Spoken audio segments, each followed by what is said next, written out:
Salut mes amis des champis. Aujourd'hui dans cet épisode du Café des Guerriers, je vous propose de poursuivre notre exploration du monde des champignons hallucinogènes ou champignons psychédéliques. Et cette fois, je laisse la parole à un expert français du sujet, le docteur Olivier Chambon, qui est médecin psychiatre et auteur de nombreux ouvrages de référence dans le domaine des psychédéliques. C'est un échange qu'on a eu en mai dernier dans le cadre de la réalisation de mon film Des champignons et des dieux. Voilà, je vous souhaite un très bon visionnage et à très bientôt.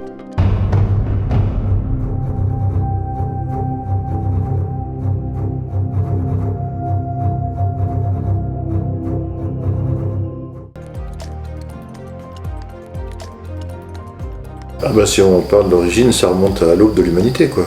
Les premiers peuples chamaniques ont utilisé les psychédéliques, y compris les champignons psychédéliques d'ailleurs, dès le début de leur pratique. On estime même que c'est grâce aux champignons que l'homme a pu acquérir son développement cognitif, ses habiletés de langage. C'est la théorie du stoned ape, le singe ivre. C'est-à-dire que les hominidés, puis l'Homo sapiens, a rencontré les champignons contenant ce qu'on appelle la psilocybine, qui est le principe actif qui donne l'aspect visionnaire, l'aspect psychédélique. Ils ont essayé et ils ont vu que ça produisait des effets favorables à la survie, puisque augmentant l'acuité des sens, permettant de voir dans l'invisible, donc de voir où peuvent se trouver les troupeaux à distance, la vision à distance, et puis aussi de développer des pouvoirs curatifs. Donc après on retrouve ça dans toutes les religions polythéistes, les proto-religions, les religions monothéistes. On trouve ça chez les Grecs dans les écoles à mystère de l'Antiquité grecque, notamment le mystère de Dionysos ou les mystères d'Éleusis. Enfin, il y a des tas de fresques murales dans les cavernes qui indiquent de manière assez forte que la consommation de ces psychédéliques était connue, et ça dans le monde entier. On a trouvé ça en Amérique du Sud, on a trouvé ça en Afrique, on a trouvé ça en Europe. Même après, au Moyen-Âge, les églises, les cathédrales, les vitraux ou les sculptures murales montraient qu'on connaissait l'usage des plantes psychotropes, et notamment des champignons. Enfin, je veux dire, pour celui qui cherche, on voit que l'histoire des champignons, l'histoire de l'humanité est indissociable, et que finalement, comme si les champignons avaient mis au point un cadeau savamment élaboré au cours des millénaires qui s'appelle la psilocybine. Ils ont offert ça à l'être humain.